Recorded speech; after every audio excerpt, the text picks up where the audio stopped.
తాజా అంశాన్ని చూస్తున్నాం. అత్యవసరంగా చేపట్టాల్సిన రహదారుల మరమ్మతులకు వెంటనే టెండర్లు పిలిచి పనులు ప్రారంభించాలని ముఖ్యమంత్రి చంద్రబాబు అధికారులను ఆదేశించారు.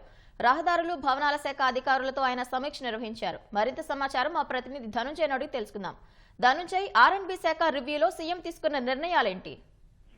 వాస్తవానికి రాష్ట్ర వ్యాప్తంగా గత ప్రభుత్వ హయాంలో పూర్తిస్థాయిలో రోడ్లు దెబ్బతిన్నాయన్నది ప్రభుత్వ అంచనాగా ఉంది. అయితే దీనికి సంబంధించి రహదారుల భవనాల శాఖ పైన సీఎం సమీక్ష నిర్వహించారు.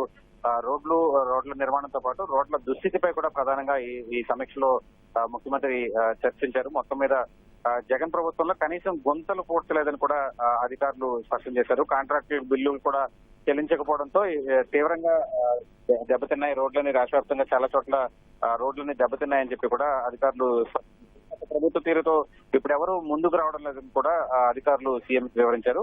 అయితే ప్రస్తుతం గుంతలు ఏదైతే గోతులు పడ్డాయో వాటన్నింటినీ పూడ్చేందుకు 300 కోట్ల రూపాయల మేర అవసరం అవుతాయని చెప్పి కూడా రహదారుల భవనాల శాఖ ముఖ్యమంత్రికి స్పష్టం చేసింది. అయితే అత్యవసర పనులకు వెంటనే టెండర్లు పిలిచి ఈ పనులు ప్రారంభించాలని చెప్పి కూడా ముఖ్యమంత్రి ఆదేశాలు జారీ చేశారు. గత ప్రభుత్వంలో రోడ్ల స్థితిగతులను పట్టించుకోకపోవడంతోనే ఈ దుస్థితి తలెత్తిందని చెప్పి కూడా ముఖ్యమంత్రి దీంట్లో వ్యాఖ్యానించారు. వాహనదారులు, ప్రజలు 5 ఏళ్ల పాటు తీవ్ర నరకం చూశారు.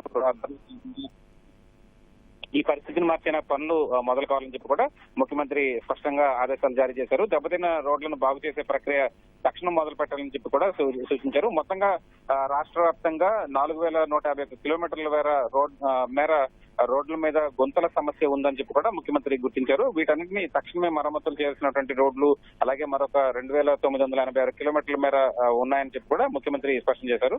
వీటన్నిటిని మొత్తంగా రాష్ట్ర వ్యాప్తంగా ఉన్నటువంటి 7087 కిలోమీటర్ల పరిధిలో తక్షణం ఈ పనులు చేపట్టాలని చెప్పి కూడా ముఖ్యమంత్రి స్పష్టంగా రహదారు శాఖకి ఆదేశాలు జారీ చేశారు. ధన్యవాదాలు ధనుంజయ్.